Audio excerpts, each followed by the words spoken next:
दुख भरी दुनिया में आंसू में बहाता रहा।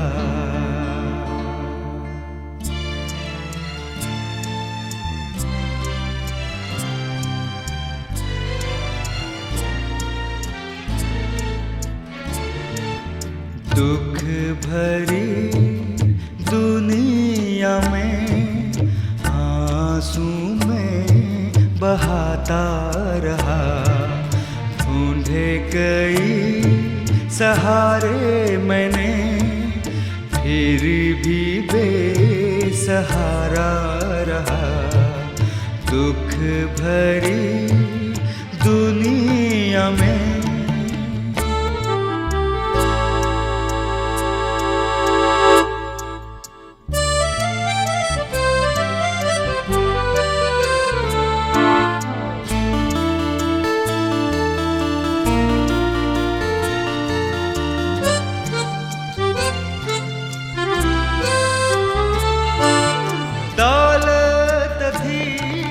सब कुछ था, ना थी खुशी दिल में मेरे। दौलत थी सब कुछ था, ना थी खुशी दिल में मेरे। ढूंढी बहुत शांति मैंने, फिर भी दिल अशांत रहा। दुख भरी दुनिया में आंसू में बहाता रहा। ढूंढे कई सहारे मैंने, फिर भी बेसहारा रहा। दुख भरी दुनिया में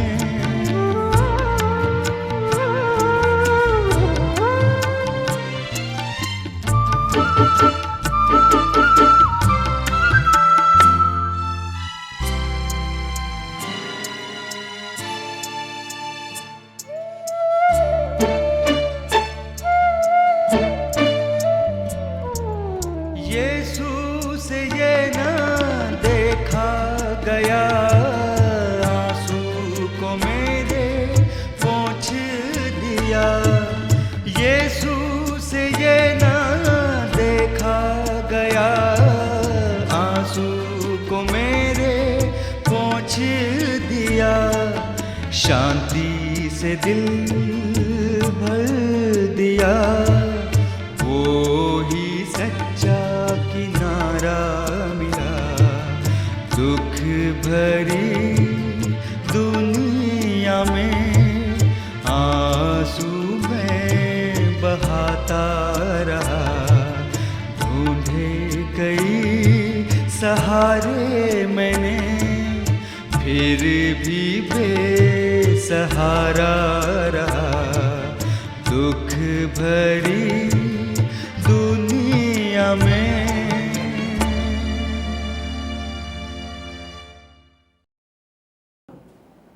प्रिय दर्शकों, आप सबों को मैं यीशु मसीह के नाम से इस होप चैनल प्रोग्राम में स्वागत करता हूं। आज मैं एक ऐसे मनुष्य के बारे में बताना चाहता हूं जो आज से 2000 साल पहले हमारे इस पृथ्वी में आए थे। ये मनुष्य का नाम यीशु है और इन्होंने किस तरह की जीवन इस संसार में व्यतीत किए हैं। मेरे प्रियो, मैं आपसे एक बात बताना चाहता हूं कि ये मनुष्य कई अच्छे काम किए हैं। इसका गवाही इतिहास गवाही देता है। इसके बारे में कई विद्वान और कई अच्छे पढ़े लिखे लोगों ने इसका अच्छा गवाही दिया है, क्योंकि इन्होंने ऐसा ही जीवन व्यतीत किया है। आज मैं आपको इस मसीह यीशु के बारे में कुछ बातों को बताना चाहता हूँ। यीशु जब 30 साल के हुए तब हम देखते हैं कि यीशु अपना सेवकाई शुरू करने लगे। हम देखते हैं कि यीशु मसीह वो काना नगर में, काना एक गांव का नाम था जहां उसको शादी का न्योता दिया गया था। इसको हम पढ़ सकते हैं यूहन्ना उसका 2:9 में। ये यीशु मसीह जो पहला एक ऐसा अद्भुत काम को किया था वह इस किताब में यानी कि सुसमाचार में लिखा गया है। यीशु और उसके चेले और उसकी माँ को भी उस विवाह में, उस शादी की जो पार्टी था उसमें उसको न्योता किया गया था। मेरे प्रियो, ये यीशु और उसके चेले और उसकी माँ भी वहाँ उपस्थित थी। और यहाँ पे कुछ इस तरह से लिखा हुआ है कि जब उस विवाह घर में, उस शादी की पार्टी में जब दकरस घट जाती है तो यहाँ पे लिखा हुआ है कि अपनी माँ यानी कि मरियम यीशु के पास जाती है और उससे कहती है कि हे यीशु, यहाँ दकरस घट चुकी है। तब यीशु उनसे उत्तर देते हैं, उन्हें कहते हैं कि हे नारी, मुझे तुमसे क्या काम है, अभी मेरा समय आया नहीं है। इस तरह से यीशु उनको उत्तर देते हैं। मेरे प्रियो, जब यीशु उनको ऐसे उत्तर देते हैं तो मरियम क्या करती है कि अपने चेलों से कहती है कि जैसे जैसे यीशु कहे वैसे ही आप करिए। यहाँ पे एक शादी का माहौल है, यहाँ खुशहाली की माहौल है, यहाँ पे बहुत भीड़ के भीड़ लोग आए हुए हैं और यहाँ पे एक ऐसे स्थिति आई जहाँ पे कुछ कमी हो गई और वहाँ पे कुछ कमी नहीं होना चाहिए वहाँ पे। तब देखते हैं कि वहाँ पे क्या होता है कि हम यीशु मसीह वहाँ उस लोगों को, वहाँ के लोगों को कहने लगता है कि जो वहाँ पे 6 मटके 3 से 2 टन तक जो समाता है उसमें उन्हें पानी भरने के लिए कह देता है। और देखते हैं कि वहाँ के जो लोग थे उनको पानी भरने के लिए कहता है और लोग वहाँ पे पानी भर देते हैं, मुँह पूरा मुंह तक भर देते हैं। मेरे प्रियो, यहाँ पे इस साधारण पानी को यीशु प्रभु कैसे वो इस दकरस बदल देते हैं इसको। मेरे प्रियो, हम देखते हैं कि हम इस आगे वचन को पढ़ेंगे तो लिखा हुआ मिलेगा आपको कि यहाँ पे लोग उस समय के शादी के समय में क्या कहते हैं कि जो अच्छा चीज़ होता है उसको लोग पहले ही उसको व्यवहार कर लेते हैं। हम दुनिया की अमृति में देखेंगे तो आज भी हम उससे वंचित नहीं रह सकते हैं, क्योंकि आज भी दुनिया में यही होता है कि जो अच्छा चीज़ होती है, जो अच्छा बेटा अच्छा पढ़ाई में ठीक है, जो बेटा अच्छा है या जो बेटी अच्छी है उसको लोग अधिक ध्यान देते हैं, और जो कमज़ोर है, जो नकारा जाता है, जो किसी काम में नहीं है उसको लोग तुच्छ जानते हैं और उसका अधिक हम ध्यान नहीं देते हैं, उसको हम अधिक महत्व नहीं देते हैं। ऐसा यहाँ भी हुआ करता था उस समय के युग में। वहाँ पर क्या होता है कि जो अच्छा चीज़ है उसको लोग पहले व्यवहार करते थे और जो खराब है लेकिन जो उतना अच्छा नहीं है उसको बाद में व्यवहार करते हैं। मेरे प्रियो, मैं आपसे कहना चाहता हूँ कि यदि आप भी ऐसे कोई यहाँ पर हमारा वचन को सुन रहे हैं, हमारे संदेश को आप देख रहे हैं, तो मैं आपसे ये कहना चाहता हूँ कि जो काम का चीज़ नहीं है, जो लोग तुच्छ जानते हैं, जो लोग उसको अच्छा नहीं मानते हैं, ऐसे चीज़ों को प्रभु यीशु मसीह उसको अद्भुत रीति से वो कोई अच्छा कामों में इस्तेमाल करेंगे। मेरे प्रियो, मैं आपको ये वचन इसलिए बताना चाहता हूँ क्योंकि आज हम कई बार असफलता में पड़ जाते हैं, आज हम कई बार निराशा में आ जाते हैं। ये इसलिए होता है क्योंकि जिनसे हम आशा करते हैं कि मुझे सहायता करेंगे, वो मेरे लिए कुछ करेंगे, वही लोग हमसे दूर चले जाते हैं। जिनसे हम आशा करते हैं कुछ पा नहीं सकते हैं, जिनसे हम उम्मीद रखते हैं उनसे हमारा कुछ नहीं हो पाता है। इसीलिए मैं आपसे कहना चाहता हूँ कि यहाँ पर भी ऐसे कुछ है कि जो अच्छा चीज़ है पहले ही ख़त्म हो जाता है और जो ख़राब है, जो अच्छा नहीं है, उसको रखे रहते हैं। जो पीछे होएगा और जो बाद में आएगा उनके लिए वो चीज़ है। मेरे प्रियो, यहाँ पे यहूदियों की सूदी के रीति के अनुसार वहाँ पे 6 मटके में उन लोगों को पानी भरने के लिए प्रभु ने कहा और उन्होंने ऐसा ही किया। हम देखते हैं कि यीशु प्रभु उस साधारण पानी को उस दकरस बदल देते हैं। जो कोई काम में नहीं है, जो अनहोना है, जो असंभव है, जो बातें असंभव है, ऐसे बातों को प्रभु संभव कर देता है। यदि आप सोचते हैं कि मेरा कुछ नहीं हो सकता है, मुझ में कोई अच्छाई नहीं है, मुझ में कोई अच्छा पढ़ाई नहीं है, मुझ में अच्छा डिग्री नहीं है, मुझ में कोई अच्छा टैलेंट नहीं, अब कहा कि अपने आप को अगर नकार रहे हैं, अब निराशा है, तो यीशु प्रभु जो आज से 2000 साल पहले हमारे इस पृथ्वी में आए थे, उनके पास आइए। यीशु प्रभु आपके असंभव को संभव करेंगे, आपकी जो बातें तकलीफ है उसको यीशु के नाम से दूर करेंगे। मेरे प्रियो, इस घटना से हम ये जान सकते हैं कि मेरे प्रियो, मैं आपसे ये बोलना चाहता हूँ, अपने जीवन में पानी तो मैं भरने नहीं बोलूँगा, अपने जीवन में परमेश्वर की वचन से आप अपने आप को भरिए। प्रभु उसके आत्मा से अपने आप को भरिए। मैं कहता हूँ कि परमेश्वर आपके जीवन में अद्भुत काम करेंगे, और जो बातें है ही नहीं उस तरह की बातों को ऐसे कहेंगे मानो वो है। असंभव बातों को संभव करने वाला परमेश्वर हमारा यीशु प्रभु है। साधारण व्यक्ति को वो बदल के एक ऐसे अद्भुत व्यक्ति बनाएगा परमेश्वर। आपके जीवन में प्रभु परमेश्वर एक ऐसे अद्भुत कामों को दिखाएंगे, आपकी असफलता को सफलता में बदल देंगे, आपकी निराशा को आशा में बदल देंगे, आपकी परेशानियों को वो दूर करेंगे। यदि कोई बीमार है तो आप चंगाई प्राप्त करेंगे। परमेश्वर का वचन का वादा है मेरे प्रियो।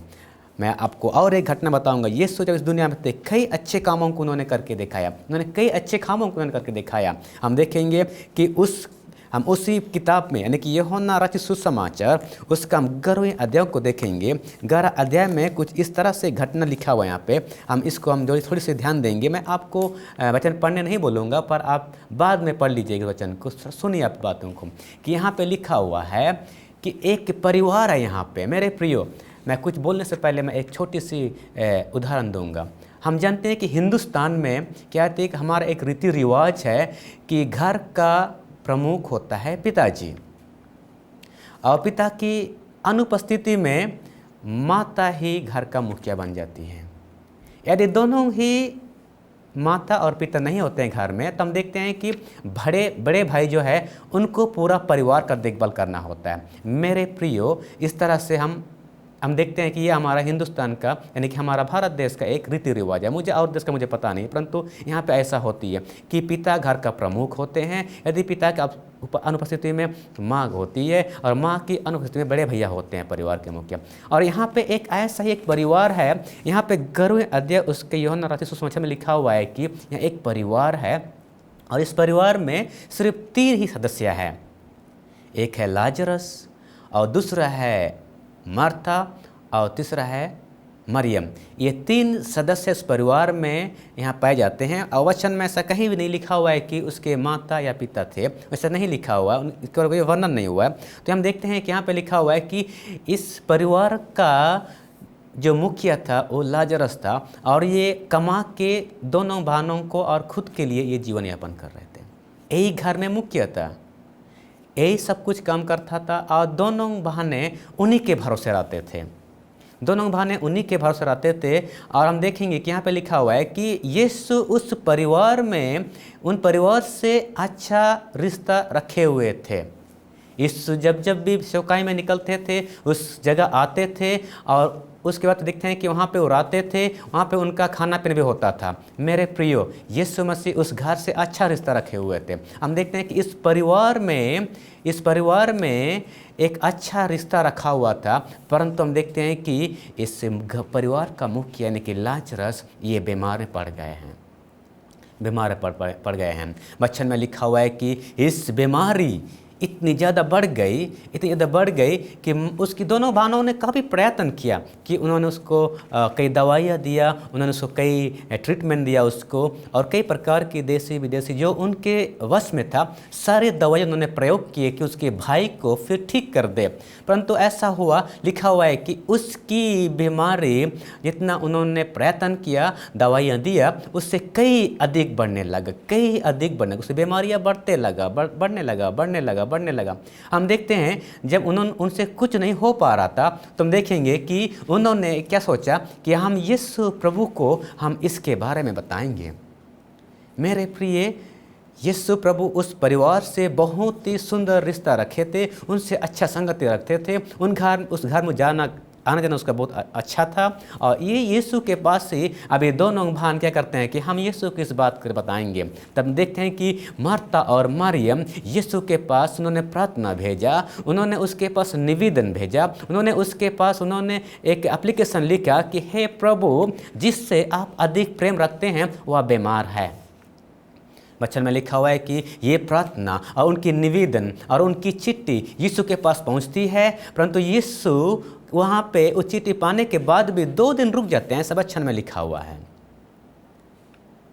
वहाँ पे आप जिस अनुभव कर सकते हैं, जो व्यक्ति जिस परिवार से इतना अच्छा रिश्ता रखा था, वह व्यक्ति उस घर में जब परेशानियाँ हुई, उस घर में जो समस्या आए, उस घर में इतने सारे बीमारियाँ आए, तो वहाँ पे यीशु क्यों नहीं आए?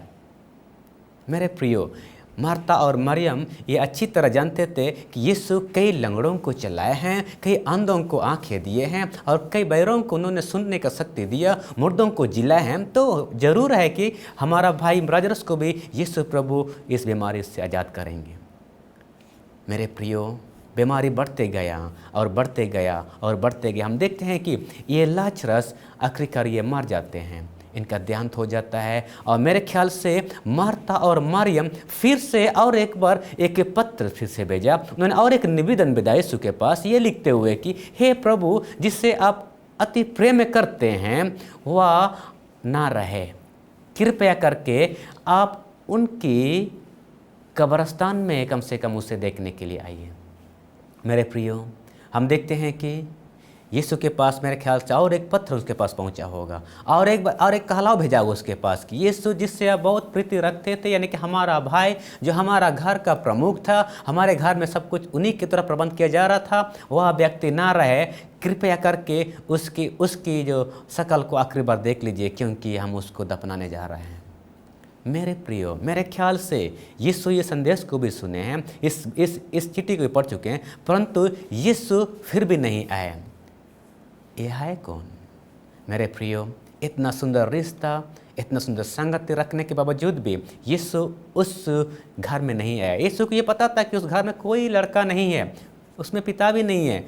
ये दो लड़की इस मरा हुआ लाजर को कैसे इनको दफनाएंगे? मेरे प्रिय, हम देखेंगे कि यहाँ पर क्या हुआ। देखते हैं कि दफनाने के बाद भी 3 दिन तक मार्था और मरियम विलाप करते रहे। मैं आपको मेरे घटना बता रहा हूँ। मैं 2006 में जब मेरी नानी की डेथ हो गई, तब मैं अपना घर से 200 किलोमीटर दूर में था। तो मेरा भाई ने मुझे फ़ोन करके बोला, भाई हमारा नानी ना रही तो आप वापस आ जाइए। वैसा नॉर्मली मेरा उस जगह से मेरे घर पहुंचने के लिए 3 घंटे लगती है, परंतु जब मैंने अपने नानी की मृत्यु सुनी तो मैंने वहाँ से 3 घंटे के बजाय मैं 2 घंटे पहुँच गया। मैं क्या बोलना चाहता हूँ कि मैं जब उनकी मृत्यु को सुना तो इतना स्पीड में आ गया कि मैं समय पे पहुंच गया। हम घर में जब पहुंचने के बाद देख रहे हैं वहाँ पे बहुत लोग रो रहे हैं, बहुत लोग परेशान हैं, दूर दराज से लोग आए हुए हैं मेरी नानी की डेड बॉडी को देखने के लिए। और सब कुछ हुआ, बढ़िया सब कुछ हो गया, दफनाना हुआ, सब कुछ हुआ। और सबको उस काम के बाद, यानी कि दफनाने के बाद, सबको अपना अपना काम फिर लग गया। मेरे प्रियो, यहाँ पे ऐसा नहीं है। यहाँ पे मार्था और मरियम को हम देखते हैं कि यहाँ पे दफनाने के बाद भी वे उनके लिए विलाप कर रहे हैं। दफनाने के बाद भी वे उस अपने भाई के लिए विलाप कर रहे हैं और रो रहे हैं, क्योंकि वह घर का प्रमुख था। मेरे प्रियो, इस घर में देखेंगे कितना ही शोक की समय है, कितना ही ये समस्या की समय है इन परिवार के लिए। परंतु यहाँ पर लिखा हुआ है कि कई यहूदी औरत उसके पास आके उन्हें सांत्वना दे रहा है कि मात्र ये ऐसा होता है करके। बहुत औरत वहाँ पर आया, उनको समझाने लगे, परंतु ये नहीं मान रहे थे और ये रो रहे थे। परंतु जब ये 4 दिन हो चुका था लाजरस का मरा हुआ, उसके बाद यीशु उस गांव को आने का सोचा और फिर वो आए। उस गांव पहुंचने से पहले एक गांव आगे में थे। उस समय मार्था को ये समाचार मिला कि यीशु उस गांव में आ रहे हैं। तब जब यीशु ना मार्था तो वो उठ के चली गई ताकि मैं यीशु से भेंट करूं। मेरे प्रियो, यीशु के पास मार्था चली जाती है और जैसे यीशु के पास पहुंचती है वहाँ उसे दंडवत करती है और फिर उसे कहती है, हे यीशु, हे प्रभु, यदि आप होते तो मेरा भाई नहीं मरता। मेरे प्रियो, मार्था क्या विश्वास था, प्रभु यदि आप होते तो मेरा भाई नहीं मरता। ये कह के यीशु को भेंट करती है। यीशु से कहता है, हे मार्था, विश्वास कर, तुम्हारा भाई जी उठेंगे। मार्था ने यीशु से कहा, हाँ प्रभु, मैं जानता हूँ मेरा भाई जी उठेंगे, परंतु पुनरुत्थान के दिन में, अंत के दिन में। मेरे प्रियो, यीशु से उत्तर देते हैं, पुनरुत्थान और जीवन मैं हूँ। तुम जिससे बात कर रही हो मार्था, जिसे तुम बात कर रही हो मार्था, वही अंत और वही शुरुआत है। अल्फा और ओमेगा वही है, वही तो पुनरुत्थान है। मेरे प्रियो, जिस यीशु के बारे में आज बात कर रहा हूँ, वह यीशु अल्फा और ओमेगा है, वह यीशु पुनरुत्थान है, वह यीशु मृत्यु में से विजय पाए हुए हैं, वह यीशु बीमारियों में से विजय पाए हुए हैं, वह यीशु हर प्रकार की परीक्षाओं में से विजय पाए हुए हैं। आज भी यीशु आपसे ये कहते हैं कि जिस यीशु के बारे में आप सुन रहे संदेश को, वह यीशु पुनरुत्थान है मेरे प्रियो। आपके जीवन में आज भी प्रभु अद्भुत कामों करने के लिए तैयार है। तब ये बोल के मार्ता अपने घर चली जाती है और अपने बहन मरियम को भी कहती है कि गुरु आ रहे हैं, यानी कि हमारा प्रभु आ रहे हैं। जब ये बातें सुनती है मरियम भी वहाँ अपने सीट से उठ के यीशु के पास जाने के लिए चली उठती है। और उसके साथ जो औरत जो उनके साथ विलाप कर रहे थे, वे भी मार्ता के पीछे चलने लगे, ये सोचते हुए कि वह उस कब्रिस्तान में रोने के लिए जा रही है। मेरे प्रियो, वहाँ जाती है, हम देखते हैं कि 2 दाल यहाँ पे यीशु का दाल भी आ रहा है, यहाँ से मरियम का दाल भी आ रही है। हम ऐसे जगह में उनका मुलाकात होती है और जिस रीति से मार्ता ने यीशु के पास अपना पेश किया अपना प्रार्थना को, वैसा ही मरियम भी कहती है, हे यीशु, यदि आप होते तो मेरा भाई नहीं मारता। सब स्त्री जो मरियम के साथ गए थे सब विलाप कर रहे हैं, सब शोक में हैं, सब रो रहे थे। तब यीशु उनकी रोना और उनकी शोक देख के हम देखते हैं कि 11 अध्याय में 35 पद में लिखा हुआ है कि यीशु ने भी रोया है। तब यीशु ने उससे कहा, कहाँ है वो? मेरे ख्याल से मरियम सोची होगी यीशु को कब्रिस्तान देखना है। यीशु वहाँ जाते हैं और फिर कहते हैं कि उस पत्थर को हटाओ। मेरे प्रियो, वो दोनों बहन उसे कहते हैं, प्रभु अब तक तो दुर्गंध आती होगी। मेरे प्रियो, अब तक तो दुर्गंध आती होगी, ये मरियम और मार्ता कहते हैं। परंतु यीशु से कहते हैं, क्या मैंने तुमसे नहीं कहा ताकि ये तुम विश्वास करोगे तो तुम प्रभु की महिमा को देखोगे। मेरे प्रियो, आज भी यदि हम विश्वास करेंगे तो हम प्रभु परमेश्वर की महिमा को देखेंगे, हम उसके अद्भुत कामों को देखेंगे। मेरे प्रियो, यदि आज हमारे जीवन में ये पत्थर जैसा विश्वास को दबा के रखा है, उस अविश्वास को हम यीशु के नाम से निकालेंगे। यदि हमें कुछ ऐसे कठोरता है, हमें कुछ घमंडी है जिसके चल से हमारा विश्वास नहीं है, हमें अद्भुत काम नहीं है, तो ऐसे घमंडी को हम, उस पत्थर को हम हटाएंगे अपने जीवन से और देखेंगे कि प्रभु परमेश्वर हमारे जीवन अद्भुत कामों को दिखाएंगे। मेरे प्रियो, उन्होंने वैसा ही कि जैसा प्रभु ने कहा उनसे, उन्होंने पत्थर हटाया और प्रभु ने प्रार्थना किया, हे पिता, मैं जानता हूँ आप हमेशा मेरा प्रार्थनाओं को सुनते हैं, परंतु यहाँ के लोगों के चल से मैं आपसे प्रार्थना करता हूँ प्रभु जी। ये प्रार्थना करके उस लाजर से कहते हैं, लाजर निकल आ। मेरे प्रियो, लाजर उसमें से बंधा हुआ निकल आते हैं। मेरे प्रियो, यीशु प्रभु जो बातें असंभव है, जो बातें अनोनी है, वैसे बातों को परमेश्वर अद्भुत रूप से बदल देते हैं। यदि आज भी हम अपने आशा को मार चुके हैं, हमारी भरोसा मार चुका है, हमारे आशीष से मार चुकी है, हमारी विश्वास मार चुकी है, हमारा प्रार्थना जीवन मार चुकी है, हमारा नौकरी नहीं है, हमारा अच्छा पैसे नहीं है, हम सब कुछ में हम पीछे हट चुके हैं, हम आज सोचते हैं कि मेरा कोई आशा नहीं है, कोई भरोसा नहीं है, तो परमेश्वर आपके सामने है कि आज आप कहते हैं कि मैं ही पुनरुत्थान हूँ, मैं मुर्दों को जिंदा करता हूँ। जो आशा है ही नहीं वैसे चीज़ मैं कहता हूँ कि वो है आपके लिए। आपकी निराशा के समय में, आपकी परेशानी के समय में यीशु प्रभु जो लाजरस को जी उठाया, वह प्रभु आपके सामने भी है। मेरे प्रियो, मैं बोलना चाहता हूँ कि आज इस यीशु को अपने जीवन में बुलाइए, आपके जीवन अद्भुत कामों को दिखाएंगे, आपके जीवन में जो बातें है नहीं इसी बातों को आपको दिखाएंगे कि परमेश्वर अद्भुत काम से आपको निकालेंगे उस समस्या से। हम देखें कि काना नगर में यीशु ने उस साधारण पानी को दक रस बदल दिया है। मेरे प्रियो, यदि आपकी जीवन समस्या में है, परेशानी में है, कोई आपको पूछते नहीं है, कोई आपको देखते नहीं है, आप बिल्कुल अकेला है, तो प्रभु आपकी इस साधारण जीवन को असाधारण बदल देगा। मेरे प्रियो, आपके द्वारा प्रभु यीशु मसीह अपने कामों को बढ़ाना चाहते हैं, आपके द्वारा अपने कामों को प्रभु ऊंचा करना चाहते हैं, अपने नाम को ऊंचा करना चाहते हैं।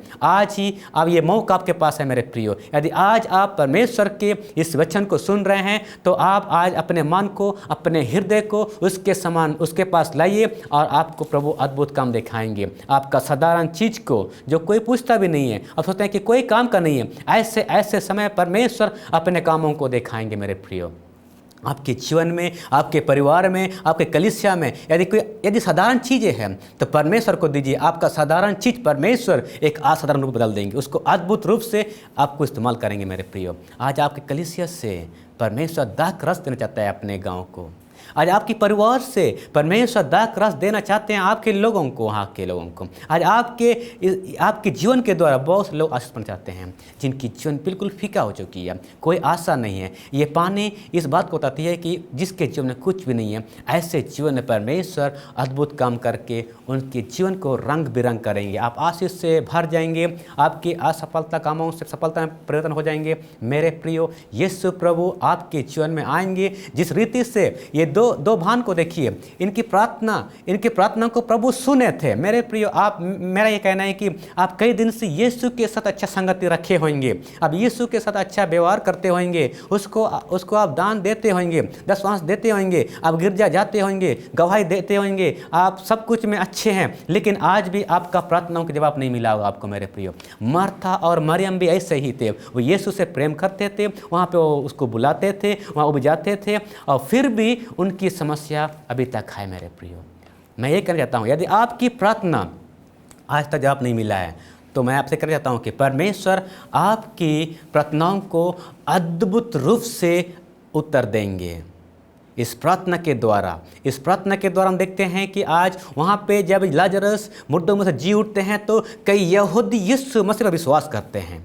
आपकी प्रार्थना अगर आज जवाब नहीं मिला है तो मेरे प्रियो, आपकी प्रार्थना के जवाब अद्भुत रूप से परमेश्वर उत्तर देंगे। और हम देखेंगे कि परमेश्वर आपकी प्रार्थनाओं को अद्भुत रूप से जवाब देंगे, और उस प्रार्थना की फल बहुत सारे आत्मा आपके द्वारा प्रभु के राज में आएंगे। मेरे प्रियो, मैं ये बोलता हूँ मेरे प्रियो कि परमेश्वर आपको अपने काम की इस्तेमाल करना चाहता है। जितने लोग इस वचन को सुन रहे हैं, परमेश्वर आपको चुना है। मेरा विश्वास है जितना भी लोग मेरे वचन को सुनते हैं वो लोग धन्य लोग हैं, क्योंकि परमेश्वर उनको अपने राज के लिए चुना है। आपके जीवन में अद्भुत काम है, आपके द्वारा परमेश्वर बड़े बड़े काम करना चाहता है। आप प्रार्थना में आप हिम्मत ना हारे, आप प्रार्थना करते रहिए। परमेश्वर आपको उचित समय पर प्रार्थना जवाब देगा।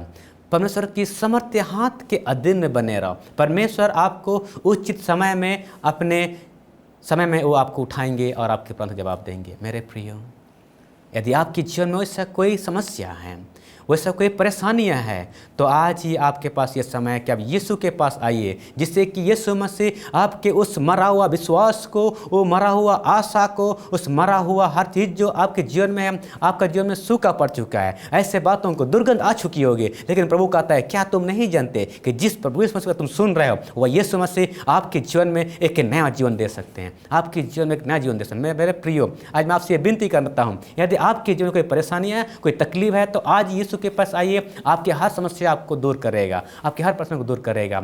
मैं एक अनुरोध करता हूं, जितने लोग आज आप मसीह यीशु ग्रहण करना चाहते हैं, जितने लोग आज आप इस निर्णय चाहते हैं कि मेरे द्वारा दक रस बहने पाए, मेरे द्वारा ज्योति मिलने पाए लोगों को, तो मैं आपसे विनती करता हूं कि अपने आंखों को बंद करिए और मेरे साथ प्रार्थना करिए। स्वर्गीय पिता, आपको धन्यवाद करते हैं प्रभु जी। यीशु लाजरस का परमेश्वर, मरियम का परमेश्वर, मार्था का परमेश्वर, प्रभु जी आप हमारे जीवन में आइए प्रभु जी। मेरे मरा हुआ आशा को प्रभु जी और मेरे मरा हुआ विश्वास को प्रभु जी तो जीवित करिए पिता परमेश्वर। हाँ पिता, हमारी छोटी सी प्रार्थना यीशु के नाम से मांगते हैं, आमीन। मेरे प्रियो, आपको मैं धन्यवाद करता हूँ इस सुंदर अवसर के लिए जो आपने इस संदेश को सुने हैं। प्रभु आपको आशीष दे।